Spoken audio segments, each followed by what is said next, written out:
Hello hello hello hello hello students and welcome to स्विल पांडा। कैसे हैं आप सभी लोग? उम्मीद करती हूँ आप सभी बहुत अच्छे होंगे। आप सभी की पढ़ाई लिखाई बहुत अच्छी चल रही होगी। और जैसा कि आप जानते हैं कि हम लोग जो है एमपीपीएससी को टारगेट करते हुए, ना केवल एमपीपीएससी को टारगेट करते हुए बल्कि एमपी के सारे एग्जाम्स को टारगेट करते हुए जो है एमपी के करंट अफेयर्स को पढ़ रहे हैं। जी हाँ, जिसमें हम 20 क्वेश्चन डिस्कस करते हैं, जिसमें से 10 क्वेश्चन हमारे एमपी के करंट अफेयर के होते हैं, एज वेल एज जो 10 क्वेश्चन होते हैं हमारे किसके होते हैं, एमपी के जीके जीएस से रिलेटेड होते हैं। तो इसी के साथ जो है हम स्टार्ट करने वाले हैं हमारे लेक्चर को, और हमारे लेक्चर में हम लोग पढ़ने वाले हैं आज का first question, and is the question number first. Recently, where did Chief Minister Shivraj Singh Chouhan lay the foundation stone of Maharana Pratap memorial?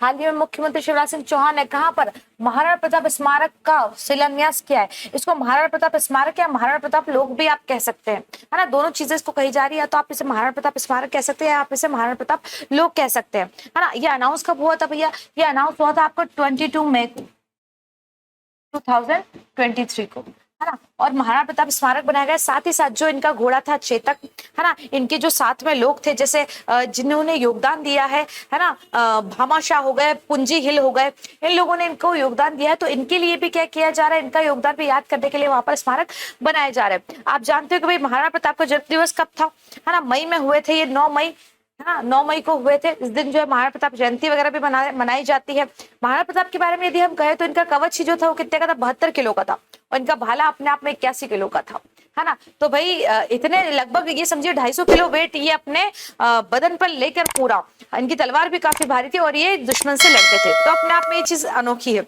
आपकी बात करें भाई कहाँ पर बन रहा है महाराणा प्रताप का स्मारक, तो ध्यान रखिएगा भोपाल में बन रहा है। कहाँ पर बन रहा है? भोपाल में बन रहा है। चलिए इसके बारे में थोड़ी सी डिटेल और ले लेते हैं हम लोग।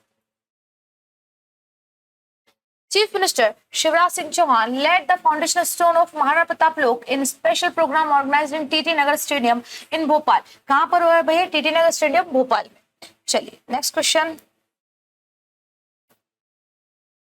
Which player from Madhya Pradesh has won the gold medal in cricket in the Asian Games 2022 held in China? चीन में आयोजित एशियन गेम्स 2022 में मध्य प्रदेश के किस खिलाड़ी ने क्रिकेट में स्वर्ण पदक जीता है? ऐश्वर्य प्रताप सिंह, सुदीप्ति हजेला, पूजा वस्त्रकार या आशीष चौकसी?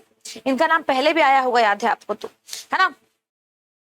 कहां पर हुआ है भैया बताइए जल्दी से। ये एशियन गेम्स कौन सा वाला एशियन गेम्स है? ये 19th एशियन गेम्स है ना, 19th है। कब से कब तक चला? ये 23 सितंबर से लेके 8 अक्टूबर तक चला है। कब तक चला है? 23 सितंबर से लेके 8 अक्टूबर तक जो है ये चला है। कहां पर चला है? चाइना में। चाइना के हैंगजो करके चाइना में जगह है बेटा, है ना, हैंगजो करके चाइना में जगह है, यहाँ पर ही चला है। तो यहाँ पर जो है क्रिकेट किस क्रिकेट खिलाड़ी ने जो है स्वर्ण पदक जीता है? तो किसने जीता है भैया? पूजा वस्त्रकार ने। किसने जीता है? पूजा वस्त्रकार ने जीता है। अच्छा, ये 2022 वाला है ना, तो 2023 वाला आपको पता होगा कि कोविड आया था, है ना, और सबसे ज्यादा जो है 12 किसने बजाई थी? चाइना ने बजाई थी। तो इस कारण से क्या हुआ था यहाँ पर कि भाई वो जो एक साल जो है ड्रॉप हो चुका था, इस कारण से ये 2022 वाला हो रहा है। आपको बता दूं कि इस पूरे में इंडिया ने लगभग मेडल्स की सेंचुरी मार ली है। जी हाँ, पूरे एशियन गेम्स से इंडिया ने 107 मेडल्स जो है लिए हैं। टोटल कितने मेडल्स लिए? 107 मेडल्स लिए हैं। जी हाँ, मेडल्स लिए। इसमें आपके गोल्ड भी है, सिल्वर भी है, और कौन से भैया? ब्रॉन्ज भी है। 28 लगभग, है ना, 28 जो है गोल्ड लिए हैं, 38 जो है सिल्वर लिए हैं, और 48 जो है ब्रॉन्ज लिए हैं, है ना। 28 कितने लिए? गोल्ड, ये लिए हैं सिल्वर, और ये लिए हैं ब्रॉन्ज। तो इसी के साथ जो है हमारे इंडिया ने शतक मार दिया, जी हाँ, मेडल्स का। चलिएगा नेक्स्ट क्वेश्चन पे चलते हैं।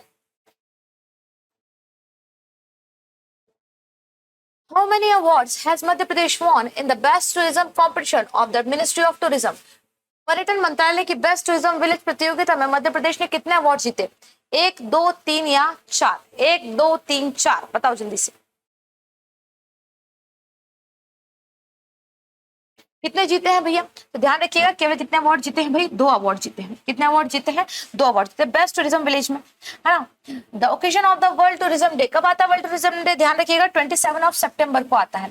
27 सितंबर को आता है। मध्य प्रदेश है again topped in won 2 award in the best tourism village competition of the ministry of tourism. Ministry of tourism से जो है 2 जीते हैं। कितने जीते हैं भैया? 2 अवार्ड जीते हैं।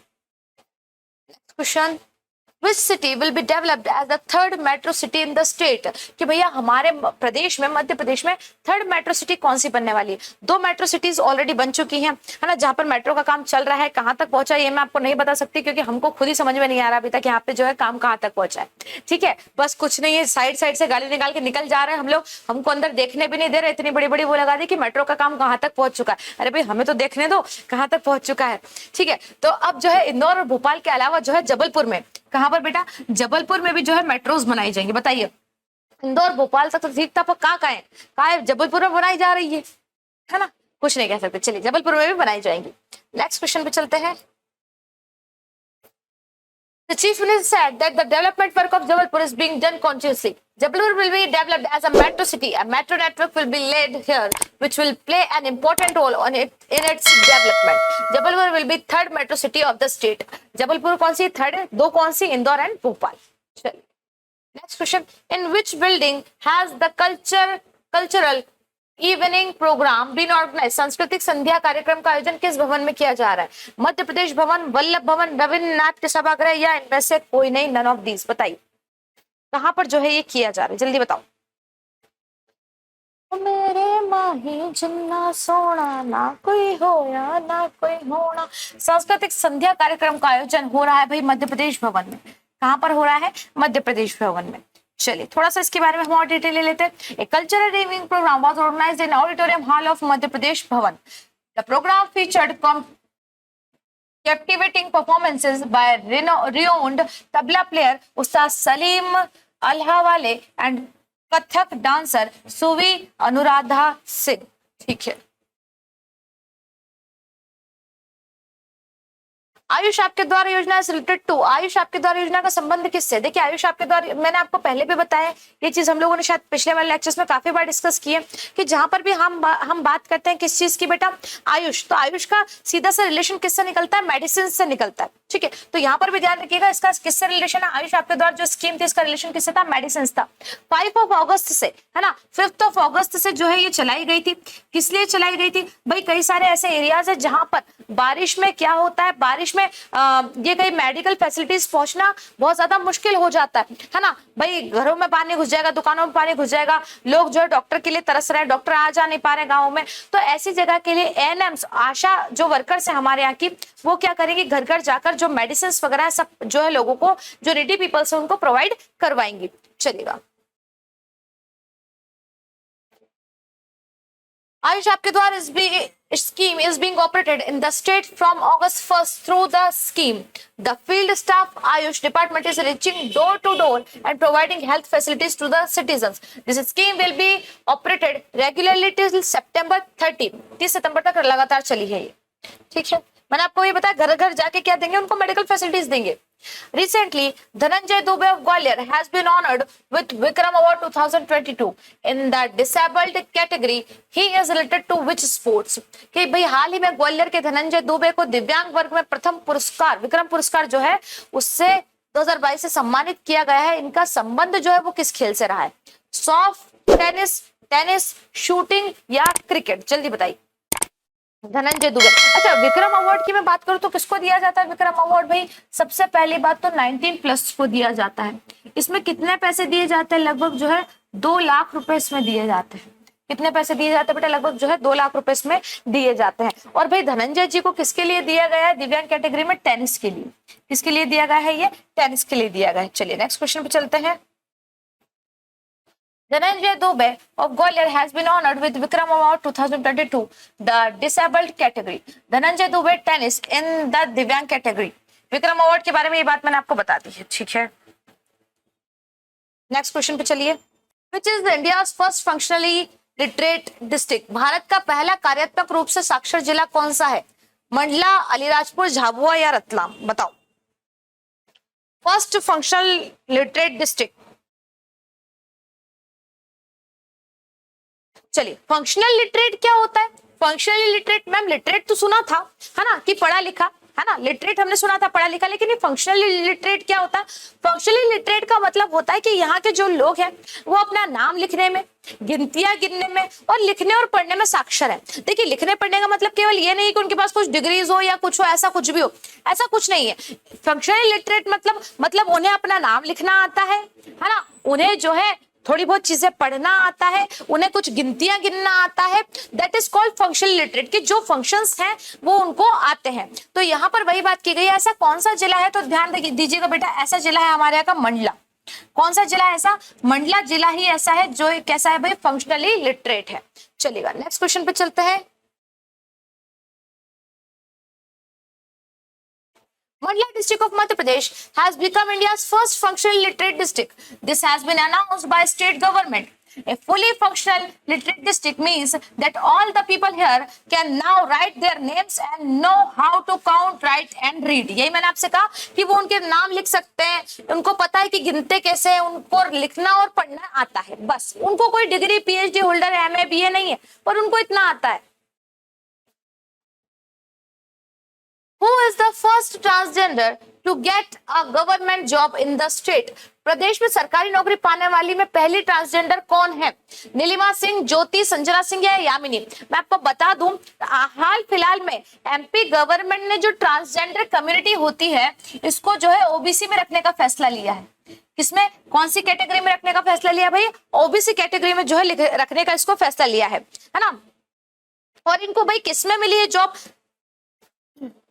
जल्दी बताओ। पहली बात तो उनको स्टेट आइकॉन बनाया गया है। कौन है भाई? संजना सिंह जी है। कौन है? संजना सिंह जी। इनको स्टेट आइकॉन बनाया गया है। वेलफेयर अथॉरिटी में जो है इनको जॉब मिली है, गवर्नमेंट जॉब, और ये फर्स्ट ट्रांसजेंडर है जिनको गवर्नमेंट जॉब मिली है। Sanjana Singh is the first transgender to get government job in the state. Sanjana has been appointed as private secretary to director of social justice and disability welfare department, है ना। Before the assembly election in the state election commission has met transgender Sanjana Singh, the state icon, to inspire people in the third gender community to vote. और अभी मैंने आपको बताया इनको कौन सी category में रखा गया है, ओबीसी कैटेगरी में इनको रखा गया है। चलिएगा नेक्स्ट क्वेश्चन पे चलते हैं। How much amount has been provisioned for Lali ब्राह्मण ने बेटा बहना है, बहना योजना इन मध्य प्रदेश बजट 2023-24। मध्य प्रदेश का बजट 2023-24 में लाडली बहना योजना के कितने रुपए का प्रावधान किया गया था? देखिए यहाँ पे 8,000 करोड़, 9,000 करोड़, 10,000 करोड़, 15,000 करोड़। आप बोलोगे मैम इतना दिया जा रहा है क्या? बेटा इतना दिया नहीं जा रहा है ना, इतना दिया नहीं जा रहा है। ये इतना प्रावधान होता है कि इतना पैसा बांटा जाएगा। तो आपको पता होगा कि जितनी भी एमपी की मामा जी की लाडली बहनाएं हैं उनको जो है कितना दिया जा रहा है? उनको दिया जा रहा है 1,000 रुपीज पर मंथ। जी हाँ, कितना दिया जा रहा है? 1,000 रुपीज पर मंथ दिया जा रहा है। अलग अलग एज ग्रुप्स जो है इसमें डिवाइड हो चुके हैं, है ना। अभी जो 21 से लेकर 23 के बीच वालों को भी जो दिया जा रहा है। तो ध्यान दीजिएगा कितना पैसा जो है प्रावधान किया गया था? 8,000 करोड़। कितना भैया? 8,000 करोड़ रुपए जो है किया गया था। आगे चलते हैं। चीफ मिनिस्टर लाडली बहना योजना स्टार्ट कब से हुई थी? 5/3/2023। ठीक है। Department women child development department scheme. The objective is to empower women. किसके लिए भाई? वुमेन एम्पावरमेंट के लिए किया गया। This scheme has recently been started by Madhya Pradesh government for the upliftment of poor women. जो गरीब महिलाएं उनके अपलिफ्टमेंट के लिए किया गया, उनके उद्धार हो जाए भैया। 1 crore women will be given benefits under the scheme. The state government has been made a provision of 8,000 crore initially in the budget for the scheme. लगभग कितना रुपया लग चुका है भैया? 8,000 करोड़ रुपया लग चुका है। कितनी वुमेन्स को जो है इससे फायदा मिल चुका है भाई? काफी, लगभग 1 करोड़ वुमेन को जो है फायदा मिल चुका है। अब 1 करोड़ वुमेन का आप 1,000 रुपए से जोड़ लो, कितना हो गया? 8,000 करोड़ रुपया हो गया। The state's longest national highway NH3 does not passes through which of the following? प्रदेश का सबसे लंबा राष्ट्रीय राजमार्ग NH3 निम्न में से कहां से नहीं गुजरता है? ग्वालियर, शिवपुरी, गुना या झाबुआ? NH3 जो प्रदेश का सबसे लंबा राजमार्ग है वो कहां से नहीं गुजर रहा है? जल्दी बताओ। अच्छा, राष्ट्रीय राजमार्ग की यदि पूछ लिया जाए ना, सबसे ज्यादा लंबा राष्ट्रीय राजमार्ग कौन सी जगह पर है? ध्यान रखना, सबसे ज्यादा लंबाई कहां पर है ये भी ध्यान रखिएगा भाई। कहां पर है? बैतूल में। कहां पर है भाई? बैतूल में, है ना। बैतूल में लगभग 678 किलोमीटर। कहां पर है? बैतूल में है। तो जो हमारा NH3 है भैया, आपको जानता होगा, जिसको आप कहते हैं आगरा बॉम्बे, है ना, वो कहाँ पे भाई, ग्वालियर से भी निकलता है। आपको पता होगा ये बेल्ट जाता है इंदौर के जस्ट पास में से निकलता है ये, है ना। ये बेल्ट जाता है पूरा इंदौर वगैरह इधर से जाता जाता जाता जाता, फिर इसमें जो है गुना भी आता है, आगे शिवपुरी भी आता है, ग्वालियर भी आता है ना। ये तीनों जगह आती है, लेकिन भाई झाबुआ नहीं आता, झाबुआ नहीं आता। झाबुआ इस साइड पड़ जाता है और ये इधर ऊपर निकल जाता है, झाबुआ नीचे। ठीक है, आगे चलते हैं। The number of national highways in the state, प्रदेश में राष्ट्रीय राजमार्गों की संख्या कितनी है। देखिए वैसे तो यदि मैं बात करें तो इसमें इवन ऑड चलता है अलग अलग, है ना। हाल फिलहाल में यदि बात करें, ये थोड़ा सा पुराना क्वेश्चन मैं आपको बता दूं, है ना। हाल फिलहाल में लगभग 42 है, लगभग कितना भैया 42 के समथिंग है। लेकिन इस क्वेश्चन के हिसाब से यदि हम देखें तो हमारे यहाँ नेशनल हाईवेज की संख्या कितनी है, 20 है। कितनी थी भैया, 20 थी, है ना। क्योंकि इसको इवन में और ऑड में लिया जाता है कि इवन 20 है, ऑड कितने हैं, इस टाइप से, है ना। इवन नंबर्स में कितने, ऑड नंबर्स में कितने हैं। नेक्स्ट क्वेश्चन क्या कह रहा है, the state bird of Madhya Pradesh is, Madhya Pradesh का राजकीय पक्षी कौन सा है। माउंटेनियर, मैना, सुग्गा, पैराडाइज फ्लाईकैचर या पिकॉक।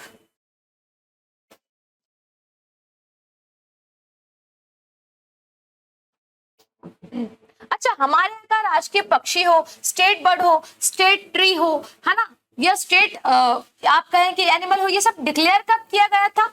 आपसे पूछ लिया जाए कि भाई इनको जो है डिक्लेयर कब किया गया था, तो आप क्या बताएंगे, क्या बताएंगे आप, 26 जनवरी। अच्छा, स्टेट बर्ड को कब डिक्लेयर किया गया था, 26 जनवरी, 26 जनवरी 1963 को क्या किया गया था, 26 जनवरी 1963 को जो है डिक्लेयर किया गया था। कौन सा, पैराडाइज फ्लाईकैचर।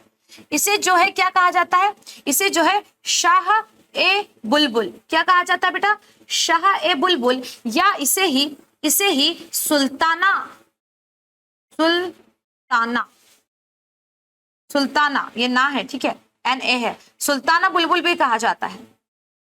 शाह ए बुलबुल और सुल्ताना बुलबुल भी कहा जाता है। हिंदी में हम इसे क्या कहते हैं, दूध राज कहते हैं। ठीक है, चलेगा, बड़ा सुंदर सा पक्षी होता है ये। The national park included in the tiger project is, बाघ परियोजना में शामिल राष्ट्रीय उद्यान है, कौन कौन सा है भैया बताओ। माधव, रातापानी, पेंच या जीवाश्म। तो आपको पता होगा कि जीवाश्म तो कतई नहीं है। इसके अलावा आपसे पूछा जा रहा है कि भाई इसके अलावा कौन सा है, जल्दी से बता दो,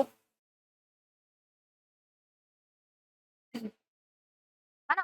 तो देखिएगा, रातापानी भी है, यहाँ पे टाइगर्स है, लेकिन अभी तक टाइगर रिजर्व बना नहीं है ना। माधव भी टाइगर रिजर्व नहीं है। कौन सा भैया, पेंच है टाइगर रिजर्व।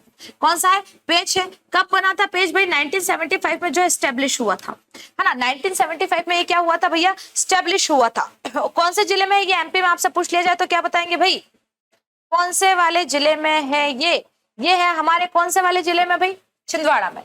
कहां पर है, छिंदवाड़ा में। मैंने आपको इसके बारे में पहले भी बताया था, है ना, कि द जंगल बुक जो है इसी वाले नेशनल पार्क पे आधारित है ना। सब कुछ मैंने बताया था। जो द जंगल बुक लिखी गई है रुडयार्ड किपलिंग की, उन्होंने यहीं से जो है जंगल बुक की शुरुआत की थी। ठीक है, जिसके प्रमुख पात्र हमारे कौन है भाई, मोगली वोगली है। The origin of Betwa river is, Betwa नदी का उद्गम कौन सा है, विदिशा, रायसेन, सांची या होशंगाबाद। मेरे माही जिन्ना सोना, ना कोई होया ना कोई होना।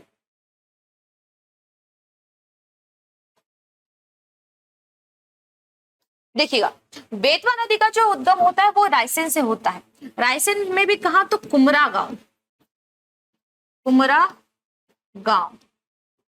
विंध्य जो श्रेणियां हैं, विंध्य रेंजेस है, उनसे होता है।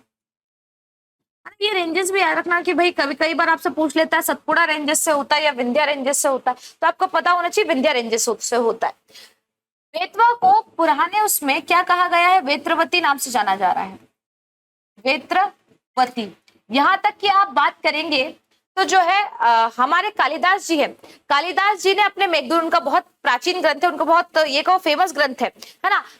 मेघदूत में कालिदास जी ने, मेघदूत में केशव दास जी ने अपनी रसिक प्रिया में, रसिक प्रिया उनका एक बहुत फेमस ग्रंथ है रसिक प्रिया में, और बाण भट्ट ने अपने कादम्बरी में, इन तीनों में जो है वेत्रवती यानी कि हमारी बेतवा नदी का क्या मिलता है, उल्लेख मिलता है। इसे और क्या कहा जाता है, इसे जो है बुंदेलखंड की, क्या कहा जाता है बेटा, बुंदेलखंड की जीवन रेखा, बुंदेलखंड की जीवन रेखा कहा जाता है, कि जीवन रेखा। और ध्यान रखिएगा, इसे ही प्रदूषण के आधार पर, किस आधार पर बेटा? पॉल्यूशन के बेसिस पर इसको जो है एमपी की गंगा कहा जाता है। एमपी की गंगा, जैसे गंगा नदी जो है पॉल्यूटेड है, उस हिसाब पे ये भी बहुत ज्यादा पॉल्यूटेड है। तो जो है पॉल्यूशन के कारण इसको क्या कहा जाता है? पॉल्यूशन के बेसिस पे जो है इसको एमपी की गंगा भी माना जाता है। बाद में जाके उत्तर प्रदेश की, देखो यहाँ से निकलती है, लेकिन बाद में कहां पर? उत्तर प्रदेश के, यूपी के जाकर कहां पर? हमीरपुर में। कहां पर? हमीरपुर में जाकर किससे मिल जाती है? ये जाकर यमुना नदी से मिल जाती है। किससे मिल जाती है? यमुना नदी तंत्र की एक नदी है, जाकर किससे मिल जाती है बेटा? यमुना नदी से मिल जाती है। ठीक है, इस पे ही जो है माता टीला बांध, झांसी से थोड़ा सा दूर पे, लगभग 20 किलोमीटर की दूरी पे, ध्यान रखिएगा, माता टीला बांध भी इसी पे बना हुआ है, माता टीला। अच्छा, वीर सिंह देव जी की छतरी याद है आपको? वीर सिंह देव बुंदेला जी की छतरी, वो भी इसी नदी के किनारे बनी हुई है, याद होगा आपको, मैंने बताया था एक बार पहले भी, है ना। कौन सा घाट है भाई? वो कंचन घाट है ना। कंचन घाट पे क्या बना हुआ है? वीर सिंह देव जी की जो समाधि बनी हुई है ना, छतरी बनी हुई है, वो कंचन घाट भी इसी नदी पर है, बेतवा नदी पर, कंचन घाट। तो बेतवा नदी के बारे में ये कुछ पॉइंट्स याद रखिएगा आप लोग, सब इंपॉर्टेंट है आपके लिए, है ना। जैसे बीना, धसान, हलाली, ये सब क्या है? इसकी सहायक नदी, इसके ट्रिब्यूटरीज कौन है ये भी ध्यान रखिएगा। बीना, बीना, धसान, धसान, हलाली, ये सब क्या है? इसकी ट्रिब्यूटरीज है। ठीक है बच्चे, चलिए नेक्स्ट क्वेश्चन पे चलते हैं। The highest peak of Malwa plateaus, Malwa के पठार की सर्वोच्च चोटी कौन सी है? मालवा के पठार की सर्वोच्च चोटी।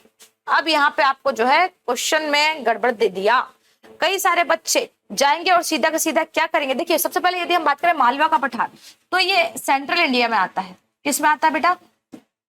सेंट्रल इंडिया में आता है। इसका नाम मालवा का पठार क्यों रखा है? क्योंकि यहाँ पे पहले एक टाइप पाई जाती थी जिसे मालव कहते थे। क्या कहा जाता था जिसे? मालव। मालव, इस मालव जाति के कारण जो है इसका नाम क्या पड़ा? मालवा पड़ा। मालव जाति के कारण इसका नाम क्या पड़ गया बेटा? मालवा। हालांकि जो मालव लोग थे, स्पेशली बेसिकली जो नेटिव्स थे, ये कहाँ के थे? पंजाब के और राजपूताना के। मैंने आपको पहले भी बताई थी ये बात, तो ये यहाँ के थे। लेकिन बाद में क्या हुआ भाई? वो इधर आके बस गए। लगभग हमारे इंडिया का, सॉरी, हमारे एमपी में जितने भी पार्ट में ये डिवाइडेड है, हमारा जो ज्योग्राफिकल डिवाइडेशन है, उसमें से 28 पॉइंट, ध्यान रखिएगा कितना? 28.62% किसका है? इसका है, मालवा प्लेट्यू का है। कितना है भैया? 28.62% किसका है? मालवा प्लेट्यू का है। यहाँ पर वर्षा जो है नॉर्मल होती है, आपको पता होगा। जो है चीनी यात्री है ना, हेनसांग ने क्या किया था? मालवा की जलवायु को जो है सबसे ज्यादा क्या बताया था? ये कहिए अच्छी जलवायु बताया था। सबसे अच्छी जलवायु यहाँ की, ना ज्यादा गर्मी ना ज्यादा ठंड, है ना। यहाँ पे बारिश कितनी होती है? लगभग 100 से तो 125 सेंटीमीटर तक यहाँ पर बारिश होती है। सॉइल जो कौन सी पाई जाती है भाई? काली मिट्टी यहाँ पर पाई जाती है। कौन सी मिट्टी भाई? काली मिट्टी जो है यहाँ पर पाई जाती है। आपसे पूछ लिया जाए तो यहाँ की सबसे बड़ी जो है पीक कौन सी है, तो ध्यान रखिएगा सिगार है। बहुत सारे बच्चे धूपगढ़ पे गए होंगे, कौन सी है भैया? सिगार है। ध्यान रखना, मालवा की जो है सिगार है। और दूसरे नंबर पे जो मालवा की है, मालवा के पठार की, मालवा के प्लेट्यू की, वो है जाना पाव। जी हाँ, कौन सी है भैया? जाना पाव है। फर्स्ट पे कौन सी है हमारी? जाना पाव, वही जहां से चंबल नदी निकल रही है वाचो पॉइंट से। ठीक है, फर्स्ट पे कौन सी? सिगार है। और थर्ड पे यदि आपसे पूछ लिया जाए मालवा प्लेट्यू की, तो कौन सी? छजारी है। कौन सी है? छजारी, छजारी। ठीक है, चलिए आगे चलते हैं।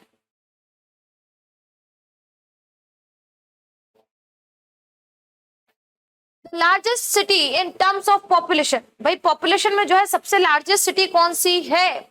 भोपाल, इंदौर, ग्वालियर या जबलपुर? आपको ये तो पता होगा ना कि नॉर्मली जो है सबसे बड़ी सिटी, यदि हम बात करें सबसे बड़ा संभाग कौन सा है, तो आप कहेंगे जबलपुर है।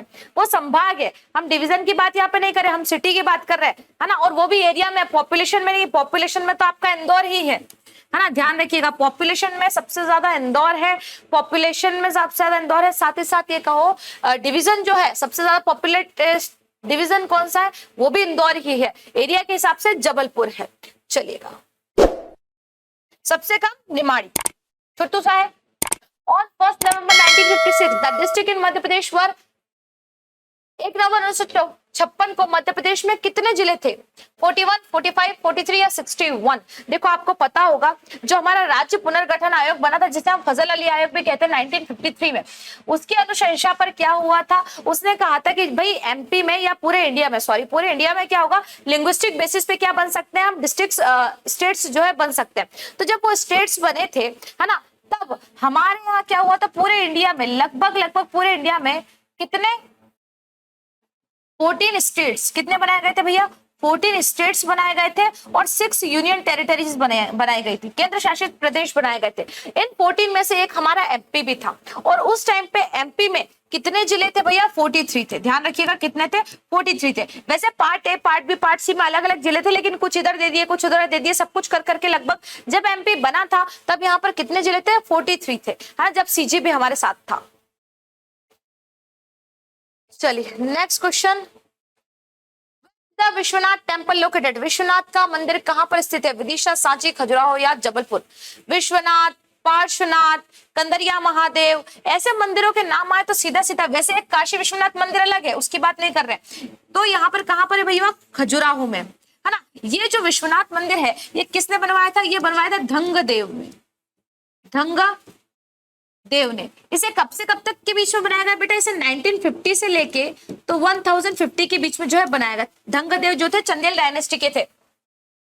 और मैं इसकी बात करूं तो ये कौन से ग्रुप में है मैम? तो ये वेस्टर्न ग्रुप में है। कौन से ग्रुप में है भैया? Western group. वहां पे जो है टेम्पल्स का ग्रुप बना हुआ है, तो वेस्टर्न ग्रुप में है ना। और इसे जो है कंदरिया महादेव मंदिर की कॉपी भी कहा जाता है। क्या कहा जाता है बेटा? कंदरिया महादेव मंदिर की कॉपी भी कहा जाता है। और किसको डेडिकेटेड है ये? तो ये भगवान शिव को डेडिकेटेड है। विश्वनाथ, विश्वनाथ का मतलब ही होता है, क्या होता है विश्वनाथ का मतलब? Lord of universe, Lord of universe, जो पूरे विश्व के नाथ हैं। कौन है ऐसे? भगवान शिव है, तो उन्हीं के नाम पे जो है ये बनाया गया है। नेक्स्ट क्वेश्चन पे चलते हैं। Manyakhet was the ruler of which dynasty? Manyakhet किस वंश का शासक था? चंदेल, परमार, बुंदेला या राष्ट्रकूट? बताइए। वैसे किसी वंश का शासक नहीं था, हाँ, ये वंश का शासक नहीं था मान्यखेट, ये जगह थी, नाम मान्यखेट के नाम पे उसको रखा गया था, बाद में जगह थी। तो ध्यान रखिएगा किसका था? ये राष्ट्रकूट का था। किसका था? राष्ट्रकूट का। कहां पर था भाई? साउथ इंडिया जो था, है ना, साउथ इंडिया में था। मैंने आपको बताया था इनकी दो टाइप से डायनेस्टी चलती थी, एक थे नॉर्थ के, एक थे साउथ के। तो राष्ट्रकूटों की राजधानी रही है, कौन सी नदी के किनारे था ये मान्यखेट? तो ध्यान रखिएगा कगीना नदी, कगीना रिवर जो थी, कगीना रिवर के बैंक पे था। कगीना नदी जो थी इसके बैंक पे था राष्ट्रकूट।